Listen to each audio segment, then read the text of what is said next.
We're back. Thursday night football, week 2. Another banger of a game. Chargers, Chiefs. The Thursday night football gods are good to us again. That wasn't the case for a very, very long time. But anyway, I'm Justin Carlucci here, alongside of my guy TJ Zwarych. What's going on, man? Long time no talk. No kidding. I was thinking before this slate started, I'm so excited to be doing my first NFL show of the year outside of the live FanDuel Friday one we did in Chicago. But first Showdown NFL content I've done of the year. And I missed you, man. It's been so long since we've done a show together. That was genuine. I missed you too, definitely. And we'll have to get you on the Food for Thought podcast in a couple weeks if you're willing to come on and deal with Chief and I, of course. Absolutely. I had a blast in the first one. And I got to say, when we met up last time, I was heavily talking up some Saints bets, and that narrow victory against the Falcons, it's worrying me a little bit, if I'm being honest. It's 1 week, and you know how this league operates. We've saw crazy stuff in week 1. So many shanked field goals, missed field goals, crazy endings. It's just been it lived up to the hype. Week 1 lived up to the hype, and now we're going right into week 2 with a huge showdown game. But let me get some quick plugs in here before we get going. We got you covered at scoresandodds.com. A lot of great stuff going on there. Our expert teams have been absolutely smashing. You like MLB player props? We're up like 80 units, more than 80 units this season, something like that. NFL has been off to a fantastic start. And by the way, we just launched something called Parlay IQ, which will change the way you bet on single game parlays. Oh, you got to check it out. Check out Parlay IQ, our new state-of-the-art tool at scoresandodds.com. I'm serious. I'm not just pulling anyone's leg here. Like, it's the real deal, TJ. Have you seen it? Have you done any work with it so far? I have looked at it. I've done some work with it. I haven't utilized it that much yet because I'm not in a legal sports betting area. So sports betting isn't as much of my thing as DFS is. So I've looked at it and I'm definitely buying into the hype, but I haven't found a way to utilize it yet. I might have to start getting involved with some more prize picks, things like that. Now that the NFL season has started up, I know we got another sponsor of the show today, Stat Hero, which I'm sure we could use the Parlay IQ to peek at those things a little bit. You and I had some picks before the show. I don't know if we want to we may as well look at those now before we fully dive into the slate if you're down. Yeah, why not? Let's take a look at Stat Hero. In case you haven't heard of it, it's such a unique DFS/fantasy sports platform. You can compete against the house. It's not like a peer-to-peer game. You can play head-to-head against the house, or you can pick lineups to go against the house. Anyway, it is totally different, super unique. If you use the promo code GRINDERS in all caps, 50% deposit bonus up to $250. Jump into the action today. Want to definitely check out Stat Hero. So speaking of, what was your Stat Hero pick for today, TJ? So that's kind of one of the reasons I like these using something like a Parlay IQ to help out here, because you got these head-to-heads on Stat Hero and you are playing against the house. Like you mentioned, you're not playing against other players. So projections are pretty important. And today I kind of view Austin Eckler and Travis Kelce as pretty similar plays overall. If you look at the RG premium projections right now, if you use FanDuel scoring, you got Kelce projected at 14 points and Eckler at 15. So Eckler is actually projected higher, and you got a 6-point bonus with Austin Eckler today. So that one to me seems like is pretty close to a lock as possible. Oh, you're muted. Yep. First one of the season. I should get dinged every time I talk when I'm muted or something like that. You know what? You're rusty because it's the first one of the season. You forgot to unmute. The people forget how to hit the like button because it's only week 2 and it's a Thursday night. I don't know if this was Sunday. They're really deep into their NFL week. They'd be more ready to hit the like button. The fingers are warmed up, but I don't have a Spidey bomb for NFL. Because it's not, there's no home runs, but Luch mute count 1 up on the screen. Wow, I love that. Oh, I love it. Steve working the boards here. Thank you, producer Steve. That made me laugh. So let's see. What's the over-under? What's the over-under for the season for Luch mute counts? Can you set me a line for it? I mean, I'm probably do crunch time most Sundays and a couple of showdown shows. Let's say I do, I don't know, 35 shows. What would you set the line at for mute counts live? 35 shows. I'm going to put it at 42.5. Oh, you have no faith in me as a reputable, just like coherent host? Jeez, okay. Just, like 1.5 a week kind of thing. No, I got to cut that down because I wanted to do it based on the week, not the shows. So, let's say 22.5. I wanted like just over one a week on average. All right, that's fair. I was going to say 42.5 is like a juiced up alt total, but I'll take it. It probably gets some decent odds on it. So, because what, I'm trying to like mix in, there's food for thought as well. There's you're just out here doing a lot of scores and odds content, and I'm just going to be including all the mutes. That's fair. Listen, I mean, maybe you could think of something just like a Spidey bomb. Maybe there's a big alt total. Maybe we can start giving out for some kind of game. We'll have to get the wheels turning. What do you guys want TJ to give out? What do you want his value to be for hitting the like button here, besides just hanging out with us and making us feel pretty good? We appreciate you guys for sure. But we'll put that in the Discord live stream chat. Put it in the YouTube chat. What would you like the NFL version of the Spidey bomb to be? It could be maybe 2 touchdowns, but obviously that it's not going to hit the most often if it's 2 touchdowns, but it could be the longest touchdown of the game, something like that. But let's do it. All right. Yeah, we're going to talk some DraftKings, a little bit of FanDuel in the second half, and drop the questions in YouTube or in our Discord, and we'll definitely get to them. It's going to be a lot of fun here. So I guess let's dive in. I don't think we got your stat hero pick. I interrupted you before you got to it. Oh, yeah. That's okay. I'm used to being interrupted. Can we get a TJ interrupting Luch count line as well? I mean, we'll have to set the lines there too. That is going to be a high over-under. It's okay, man. I go with the flow here. Big Hurt dropping questions. They're an already favorite MVP for FanDuel. Love it. We'll definitely get there and give some contrarian takes. Shannon says first TD of the game is always a good one. I kind of like that one too. Yeah, so my stat hero, I like taking Justin Herbert against Mike Williams. They were giving Mike Williams a couple of points. That's okay with me. I don't mind giving Mike Williams 3 points in this game. I know it's a squeaky wheel week. I know Keenan Allen's out. Mike Williams was quietly top 25 in targets last year. Did you see how many receivers Herbert threw the ball to last week? I think that's an anomaly. I mean, the ball boy was probably out ready to catch a pass. It was crazy. That being said, the Chargers just have so many weapons. This Chiefs defense is not very good. So I'm thinking I like Herbert to distribute a little bit, maybe not hit everybody on the field, but I'm taking Justin Herbert here. I think that's a great call. I'll give Mike Williams the 3 points. So there's that. I think that's a perfect talking point to kind of bring us up to general strategy, as we're going to talk DraftKings first, but we have an interesting situation on the Chargers side of the ball with no Keenan Allen in this game, and even with no Donald Parham, the backup tight end, because he's been a big red zone target for them in the past as well. And this has been opening up a decent amount of value for us on the Chargers side of the ball. Before we get into favorite captains, favorite MVPs, and when we dive into this, we'll start ripping through that stuff pretty quick. So everyone, you'll have lots of time for lineup building. Don't worry. But I'm curious, who are your favorite Charger plays, and just kind of what's your view of this injury situation? How do you think it's going to impact them? Yeah, Josh Palmer played quite a bit, but Herbert was really hitting those tight ends. It was cool to see Gerald Everett get involved. McKitty was involved too, and he played a lot, and he's a very, very, very cheap value piece. I'm sure we'll be discussing momentarily. The ownership the ownership game is a big deal. Of course, Mahomes and Herbert are going to carry a lot of captain ownership. We'll save the Travis Kelce conversation for a couple minutes down the road here. I think 10% is a travesty for him as well, but a travesty, if you will. A travesty. Thank you. I didn't even think of that one. That's why I keep you around, TJ. You can interrupt me all you want. We're at another one. Ding.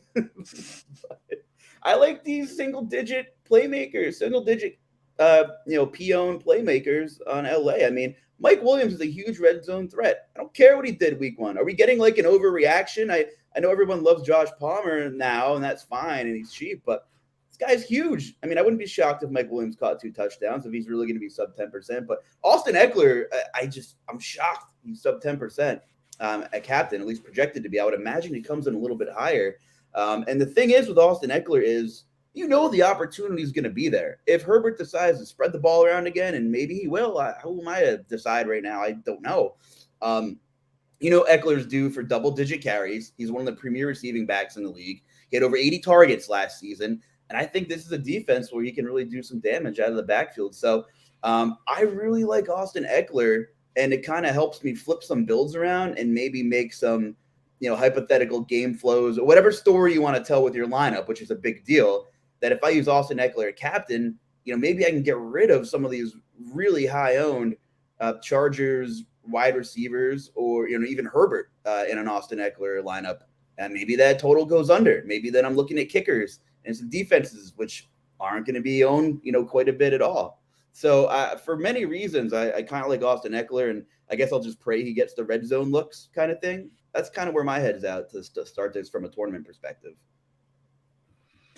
Yeah, so my kind of thoughts with this, and I think when we get to the lineup building aspect, I'll build the lineup if you want to kind of take us through DraftKings for the most part, because I'm playing heavy on FanDuel tonight, not so much on DraftKings, so I can do the physical lineup building kind of as you're going through your thoughts. But how I'm viewing this Chargers situation in general is, I don't think Josh Palmer is really in a different spot than he was last week. I don't think Mike Williams is really in a different spot than he was last week. Yes, they may get more of an opportunity share because a talented wide receiver like Keenan Allen is no longer in the lineup.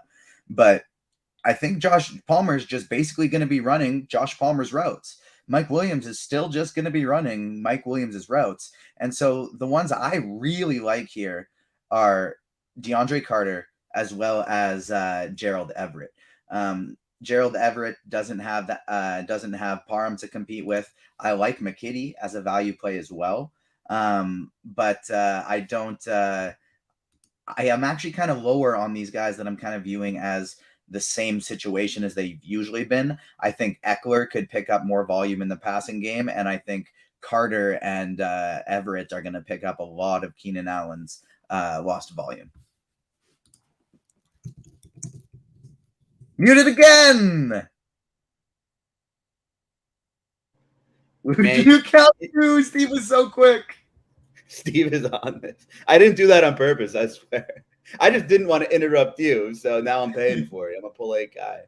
Anyway, I like that angle. Like, I can't disagree. There's so much unknown. We have 1 week of 2022 sample size. And honestly, in the grand scheme of things, like, my brain is still in baseball season. It's like, what the hell is 17 games from last year anyway, right? That's why we love this. That's why we love what we do. That's why we like to attack the unknowns, because there's really no large sample sizes, because things change so much from week to week, let alone season to season. And here we are. Yeah, I don't hate that. There's a lot of ownership going to some of these guys in different opportunities. And I just think, my stance on Eckler also goes hand to hand, and maybe using a defense and a kicker or one or the other just to be different, My other thoughts are this Chargers defense is really good. It's really good. I think that could be a major key tonight in the outcome of the game. I mean, of course, Davante Adams, you look at the box score and he had a field day. The Raiders scored less than 20 points. Adams, went off, but he had 17 targets. Like, Derek Carr flipped from Darren Waller getting 1 million targets to Davante Adams. So the way I look at it is the Chargers defense is pretty good. That secondary is pretty good. I just, I lean with the under on this game. And if I'm wrong, I'm wrong. But, I'm kind of going with the Eckler build. And hopefully this game stays a little bit under. And, because the thing is with Kansas City, we have two teams here. Kansas City has a collection of guys at wide receiver aside of Travis Kelce, TJ, right? Like, it's going to be Mecole Hardman. It is going to be MVS. Is it going to be Juju? I mean, Juju's in a good spot, of course. Is Sky Moore going to pop up? Like, we don't know. So it's super frustrating. And instead of trying to figure out who it's going to be, I just hope maybe it's not really anybody that breaks the slate on a Patrick Mahomes team is probably unlikely. That being said, what are your thoughts on Clyde Edwards-Helaire, who finally produced the RB1 he was being drafted as in season-long leagues 2 years ago? So Everything you're saying makes complete sense from a game theory standpoint, and I'm actually basically just going with the complete opposite approach. I'm really just trying to pinpoint who I think it's going to be today, because although there's probably a really good chance I'm wrong, I think I have a really good feel for it. Just kind of looking at this Chargers team that we have, like, they did a pretty good job of shutting down Darren Waller last week. Obviously, Travis Kelce is a different beast, but I think they have a lot of guys that if anyone in the league has, any team in the league has people who can match up well against tight ends, I like the Chargers to do it. And on top of that, when you look at a specific guy like Juju Smith-Schuster, they do get J.C. Jackson back today. He is as strong of a lockdown corner as there is in the league. And I don't know if he's going to be shadowing Juju Smith-Schuster at this point, but I have to assume that the majority of the time he'll be lined up against him. And so the Chiefs people I'm most likely to target actually aren't even Clyde Edwards-Helaire either, because he had a great fantasy game, but he also only had 3 targets in the whole game, and 2 of them were for touchdowns. And I don't know if that's going to be a constant in the red zone yet, but I'm kind of willing to take the approach of, I think a lot of people are going to go to Kelce, Clyde because and Juju, because they got a lot of targets and or scored touchdowns last week. It's week 1. Everyone's going to gravitate to that due to recency bias. I'm going to try and shoot to some of the other guys. And so I love both QBs in my lineups today and some of these cheap receivers. So I'm talking Carter, Everett, Palmer, even Guyton, and what's that name of that backup tight end? McKitty? Yeah, Trey McKitty. For the Chargers, and then for the Chiefs, my favorite option is going to be Mecole Hardman, followed by Valdez-Scantling, and I don't even hate the idea of mixing in a little Sky Moore in there as well.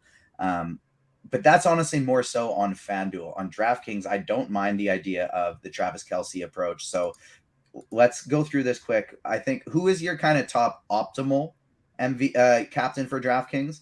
And then you had mentioned that you like Travis Kelce and Austin Eckler as kind of your contrarian tournament builds.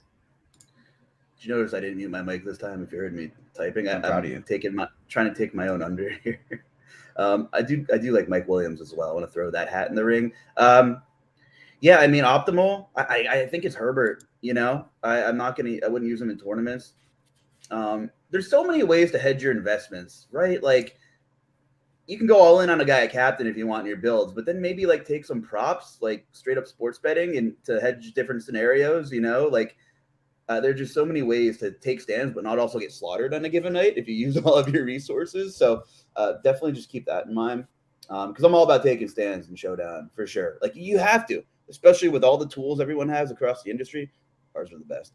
But, you know, and just all the resources and all the news everyone has, projections nowadays, there's no secret. So definitely, you know, use your resources to hedge yourself here. But yeah, I think it's Herbert for me. I can't knock Mahomes, but it's close. But it's Herbert for me. I like the Chargers defense maybe a little more than the public does.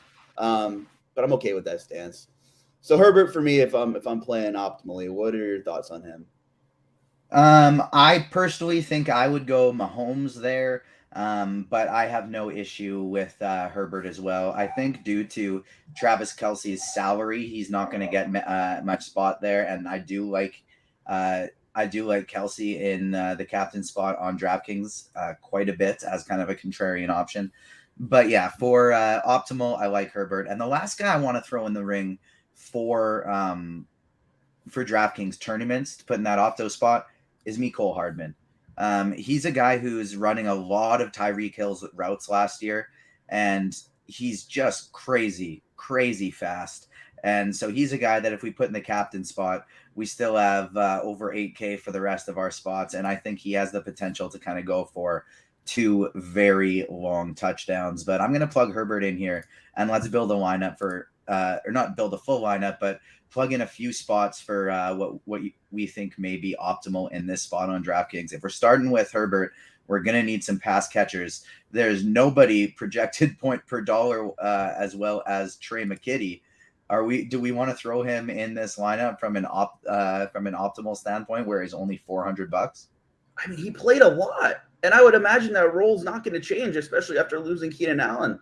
I'll bring up his snap count in a second, but yeah, I'm for it. It opens everything up, and he just has to breathe on the field a little bit to hit value, right, at that price. So I'm in favor of that. I mean, do you have a different perspective on him for this? No, I am with you there as well. The only reason I potentially wouldn't is because of how much I like Gerald Everett, and he's a guy I want to get in the lineup as well. And I don't know if I want to do 2 tight ends, but I'm thinking maybe if we want to put McKitty in here as the 1 tight end, we can maybe go with somebody like DeAndre Carter as our next pivot. But I think the next spot we have to focus on is our next pay up going to be Mahomes or Eckler? And do we want to try and get both of them in the lineup? I was doing the side research while you were talking, so no offense, I wasn't listening to you. McKitty played 60% of snaps. Like, even if that was a schematic thing where they wanted him on the field more, like, he's still going to play more than enough to warrant playing him at that generous price tag. So in case you're wondering, that's where it's at. So let's see what you got here.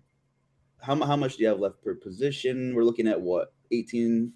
You have 1,800 with a flex. What I'm looking at right now is putting in. I kind of skipped ahead a little quick, but I was looking at the Herbert, Mahomes, McKitty, and Eckler build, which leaves you 5,400 for 2 positions. You could do a Mike Williams with somebody cheap, Edwards-Helaire or Juju with somebody cheap, or you can split the difference with the guys in the middle.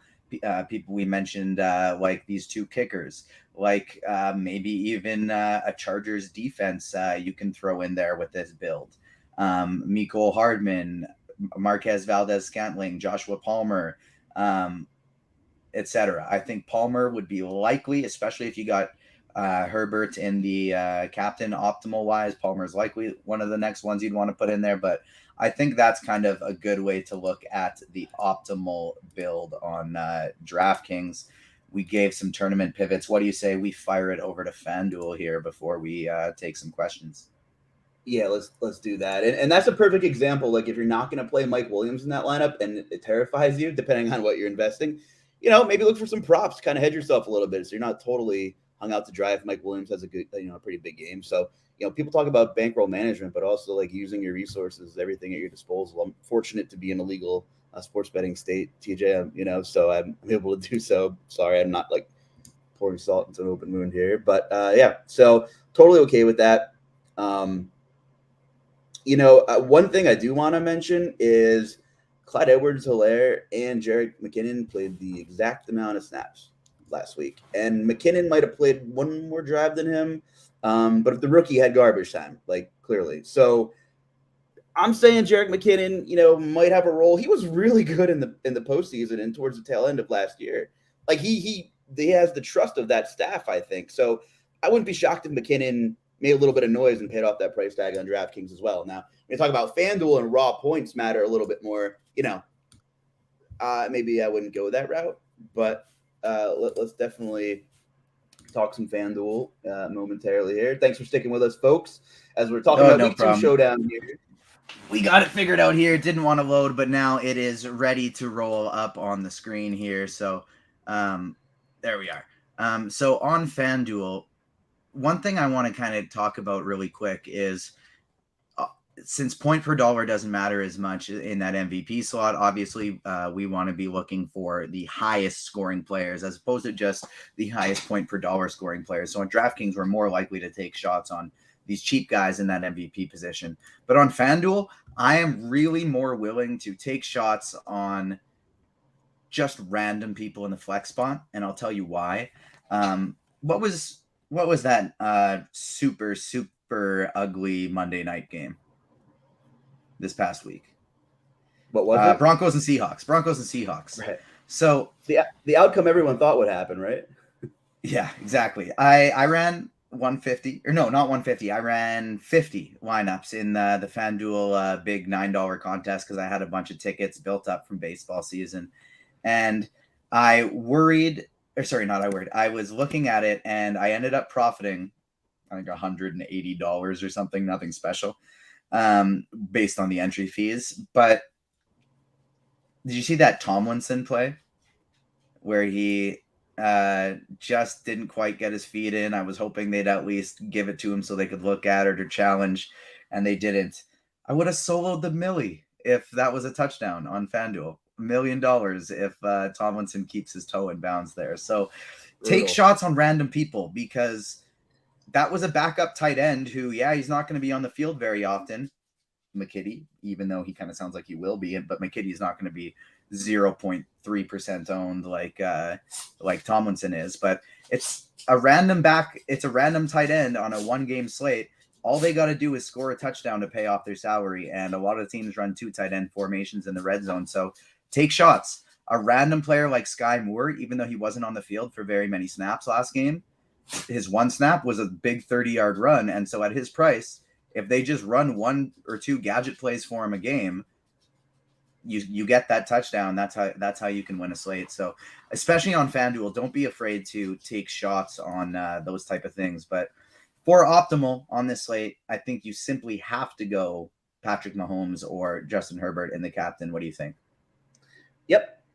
Yep, I agree. And just to circle back briefly on your random player assessment, like Jody Fortson, played 34% of the snaps last week.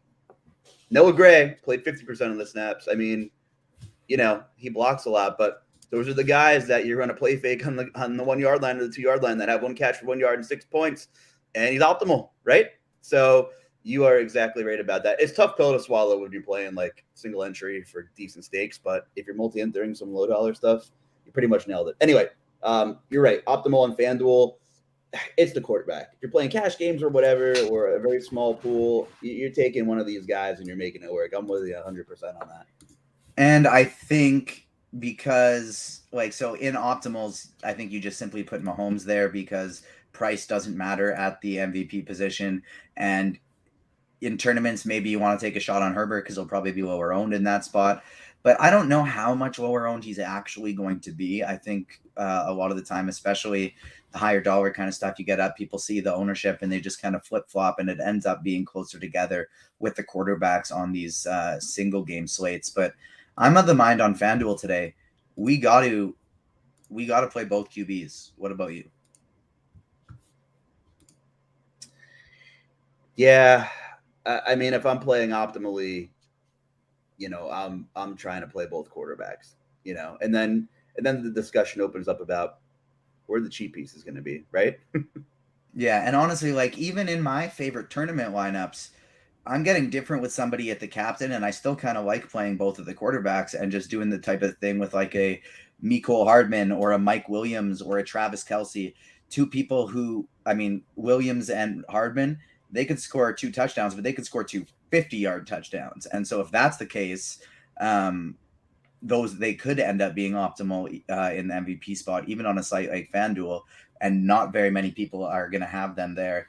And Kelce is another one I think you can put there because he could just have 15 targets where he goes for 150 yards and 3 touchdowns in this game. So that's a guy I'd go there. But I wouldn't want to get too crazy with different guys. I think the only other non-quarterback I'd consider as a captain today, for me personally, would be Kelce, Eckler, Williams, and Hardman. How about you? Yeah, and you're going to get them at really good ownership because these quarterbacks are the superstars face of the league, right? It's going to be crazy high ownership on FanDuel. So I definitely love that take. Trey McKitty, so cheap, ownership projection is low, probably come in a little bit higher if I had to guess, but he's the no-brainer. He might not catch a pass, but he's going to play 40 to 60% of the snaps, right? I can't predict the future, but I would imagine he's going to play a lot, and we're looking for opportunity here. So if you're playing both quarterbacks, I feel like if you add McKitty at 6,500, I think I was looking at, 6K. That opens up 6K flat. So that opens up. See, we're getting the McKitty bandwagon back together again. Yes, we are. Bark if you like McKitty. Dogs heard you talking about a kitty, and they were not a fan. They got angry and ran away. I'm going to get angry and run away if more people don't start hitting the like button. We got 160 people watching, only 24 likes. I want at least 50 before we get out of here. Come on. All you got to do is just put your finger on there and give it a nice little click. Is it we have a great question in the YouTube chat. I know we're not in the question stage yet, but we're talking about MVP, and I didn't mention this person. Is it too cute to play Clyde Edwards-Helaire in the captain spot? In tournaments, I don't think it is, but me personally, in that type of build, that's where I'm probably going to not play Mahomes, and just assume that if Clyde scores 2 more touchdowns, they're probably not going to be in the passing game with his 3 targets. And that they're going to be rushing ones. And so that's the situation where if I would like playing, if I'm playing Clyde Edwards-Helaire in the MVP slot, I'm probably running it back with 4 Chargers, Mahomes, and 3 pass catchers on the other side. Yeah, I think the Edwards-Helaire build is interesting. I'm not going there, but even if you wanted to go that direction on DraftKings, I think you can run a similar concept. It depends. How much leverage do you want? Like maybe if I'm playing the Millie, I even run Edwards-Helaire and McKinnon together and hope that Mahomes throws no more than 2 touchdowns, and maybe it's a low-scoring game. Maybe I don't do that in a single entry build, but same kind of principles. And then we're building like for an under script. Like if I'm playing a running back, a captain, I'm definitely playing an under game script somehow. I'm making it work. That's it. So that's, I kind of think the other build too is like, instead of you doing your full Charger stack with Herbert, you do Clyde and Chargers defense and both kickers and your choice of another player. Yeah, I think you're onto some good stuff here, for sure. So going next to the optimal flex options on FanDuel, we talked about McKitty. I think you can go somewhere like McKitty if you want your third spot to be Eckler or Kelce here. I think for a cash game type scenario, that's who you're looking at for this third spot is Kelce or Eckler, whoever you like better, and sticking it there. But me personally, I actually think I just like kind of spreading that money out in my last 3 spots for tournaments, mixing in some of these more obscure pass catchers. But me personally, I'm highest on Hardman, Everett, and Carter. Those are my 3 guys that I like mixing and matching into different lineups. Yeah, and I don't mind McKinnon either. I'm going to have a little too much McKinnon wherever I play, probably. Wherever I'm trying to – I don't know. Maybe it's a gut feeling, but I like the way they kind of split snaps. And, the one thing I'd say, too, is if you like playing – and this doesn't count as an interruption because I'm adding to your point. Depends what book you're on.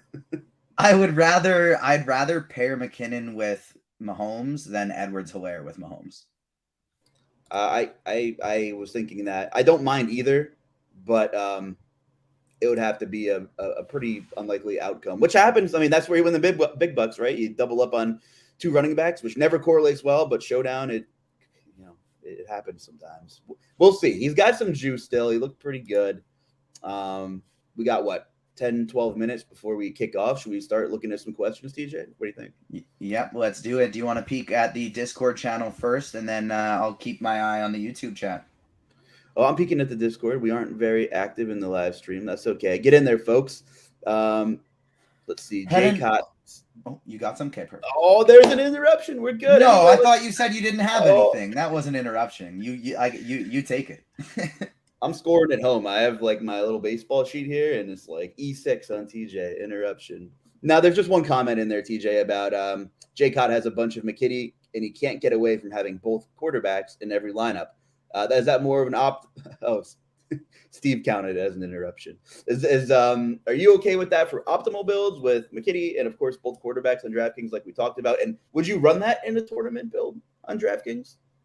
I would. I love it. And I think some way you can maybe get different would be running in both tight ends, McKitty and Everett. But yeah, I personally love the build today of playing for a shootout with both quarterbacks and just mixing in a ton of different pass catchers. I'm going to be under the field today on the running backs, defenses, and kickers. One of us are going to be happy, and one of us are not going to be happy tonight, and that's why we do this show. One of the first comments we had when we kicked off the show, our guy Josh in the chat, Villanova guy, you Pennsylvania guy, Josh? No QB build wins tonight. Well, we're on an island, buddy, but it's worth the educated dart throw, I think. TJ will disagree. I don't disagree because I think that play is going to be significantly lower owned than it typically is on a showdown slate, and that's usually among the lowest owned builds in a showdown slate. So I think the chances of it being optimal are not that high, but I also think the chances of it being optimal are a lot higher than the amount of people who are going to be doing it. So I don't mind the play at all because I do think, although it's not in my opinion, near your highest chance to cash. It's probably among your highest outcomes in finishing first. I don't know if I'm taking because there's going to be more people doing what I'm doing than there are what you're doing. True. I understand. Also, the contest selection is pretty critical as well, and how much volume you're playing financially. I don't know if I'm taking your job of reading the questions, but I'm going to ask you another one. We talked about FanDuel, and you rattled off a couple of contrarian MVP options. So who's your favorite gun to head? Who's your favorite FanDuel contrarian MVP option? Contrarian. Hold on. Let me go over to our lineup projections here. What do we have for ownership? So I won't pick any of the top 5 guys, even though anything outside Mahomes, Herbert, Kelsey, and even if you want to do Kelsey's contrarian enough because we're probably going to see even higher for Mahomes, even higher for Herbert. And so Kelsey, I think, is contrarian enough if you just get somewhat different in your lineup. Eckler or Mike Williams is contrarian. I think my favorite of this group would be Mike Williams, just because he has the kind of potential to bounce to real long touchdowns. But if we're trying to get real contrarian, we're trying to do something nobody's playing. My favorite, win $1 million, very contrarian captain is Mecole Hardman, because I think he can do the same thing as Mike Williams. It's not as likely. He's probably going to not get as much of a target share, but he's just so fast. He's running a lot of great routes, and they will 2 to 4 times a game at least draw up plays for him to go deep. So Hardman is going to be my favorite guy, just because I think he has the chance to just break a slate. Maybe it's a good omen, but I wrote up Carlos Carrasco on scores and odds, and I hit the K prop in the second inning. So he struck out the first 6 batters. That never happens. Maybe that's a good omen for tonight. Well, I only played one lineup today in baseball, and my pitcher was Carlos Carrasco. So that makes that feels a little bit better after the David Peterson debacle of yesterday. Oh, I know. That hurt me too. We agreed on something, TJ. We agreed on Carlos Carrasco. Did not think that was the likely agreement, but there we are. Let's see. Well, I'll peek over at this YouTube chat a little bit here. What are the chances that Zero QB has a chance? I think that's kind of what we just talked about a little bit. The chances are not high, but your chances are higher than the amount of people doing it. There is kind of I don't know if leverage is the right, I guess kind of, because you're getting direct leverage against all the quarterback teams for if that does well. So I think that is the highest leverage spot on the board. I don't think the chances of it working are very high, but I think it's one of the best ways you could win $1 million. Like if you're 150 max, and I'd sprinkle 5 to 8% of my portfolio with no QBs. I think 1 QB is probably the sweet spot for tournaments. And we talked about, playing 2 in optimal builds. So that's kind of where I'm at with that. Yeah, and I think if I was only going to play one of them, I think I would rather it. I don't know. The 2 ways I'd want to do it would probably be an Eckler MVP with lots of Chiefs, or a Justin Herbert MVP with Clyde Edwards-Helaire and Jerick McKinnon in the same team. I think that's somewhat interesting. Is just if they run for a lot of touchdowns, as well as and then just Herbert has to throw a bunch of them. Mahomes drives them down the field, and then the running backs kind of get them in. I don't hate that build for tournaments. 5 minutes left. We had Dan Jan in the Discord ask Chargers D captain, and I said I can't do it, but you'd definitely be unique. So that's where I'm at, and I know you're crushing. You're predicting a shootout, so I know that's not on the table for you as well. Our guy Don Easy in the chat, though, TJ, asked about Fortson or Gray, and we talked about those random tight ends, but they played a lot last week. So I'm a big proponent of random tight ends in your lineups in showdown slates. Big slates, not so much, but in showdown slates, I absolutely love it, because all it takes is one of those 2 tight end formations to give you a super low owned lineup near the top. And if you just randomly happen to get 2, if one of those guys gets 2 touchdowns, you can just win $1 million without that good of another team. Yeah. It's Yeah, the we have same a thing couple as the minutes. defense and the captain spot. It's like, is my chance of it happening that high? I think Tomlinson, the guy I played last week, he was on the field for like 5 snaps or something like that. I didn't look at it, but I never saw it in terms of passing plays. I never saw him out there until that target he got in the end zone, and it didn't work out. But if his toe was in, $1 million. So I love doing that in tournaments. We have And somebody like also asked about McKitty. That's our favorite random tight end. McKitty and a McKinnon on the same slate. Where's that Brian Windhorst like meme where what's happening here tonight? We have like 3.5 minutes before lock, I think. Are we 8:15? So start hitting save on what you're doing. That's the worst when you have a million tabs open and you forget to save your edits. So definitely do that. We talked about playing lone Clyde Edwards-Helaire and captain. I don't think it's too crazy. Not in this game.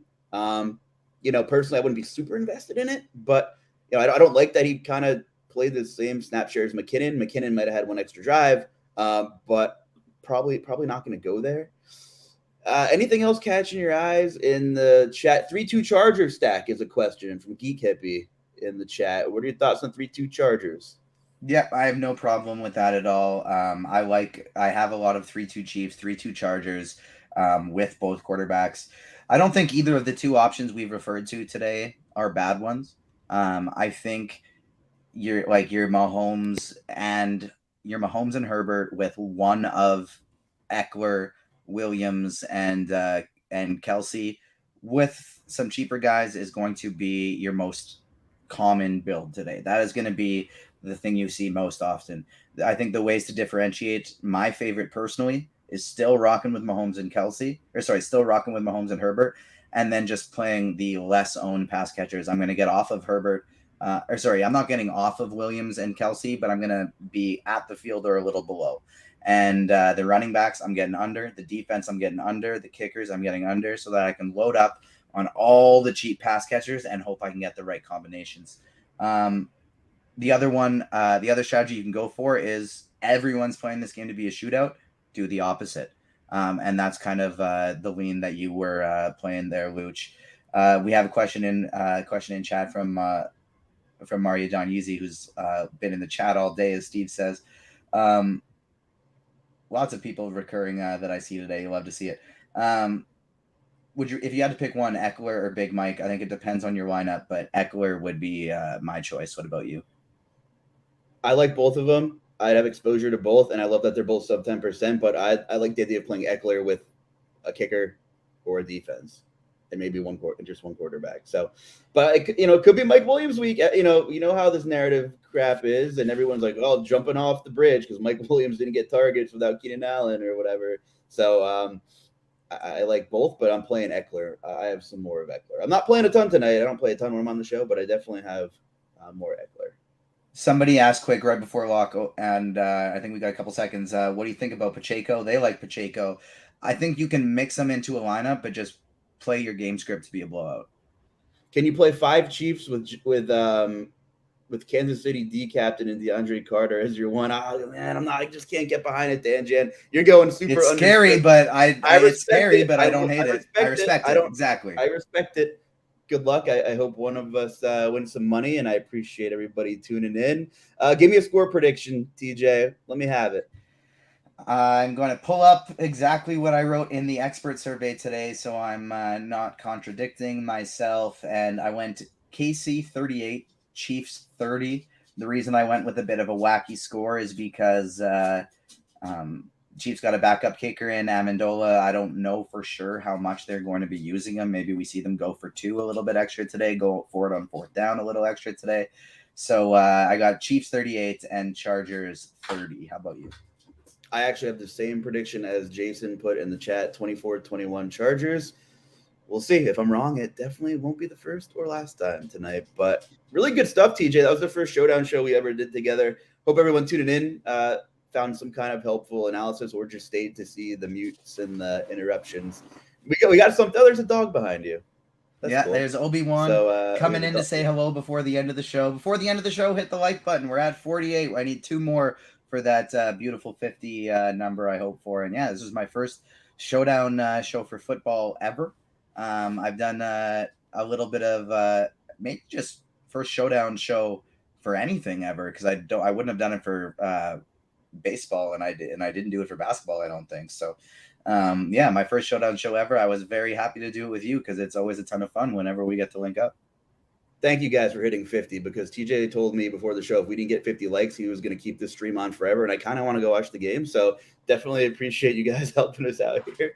And big shout out to producer Steve. Appreciate you and our whole team at RG. We're just pumping out NFL, NCAA content at RG and Scores and Odds. And definitely check out the Parlay IQ tool at Scores and Odds, everyone. It's going to change the game. State-of-the-art new tool. Just released it today. So I don't know. Anything else, TJ, or should we get out of here? Let's get out of here. Let's watch some football. All right. So for TJ and Steve, I'm Justin. Thanks for tuning in. Good luck, everybody, and enjoy your upcoming weekend.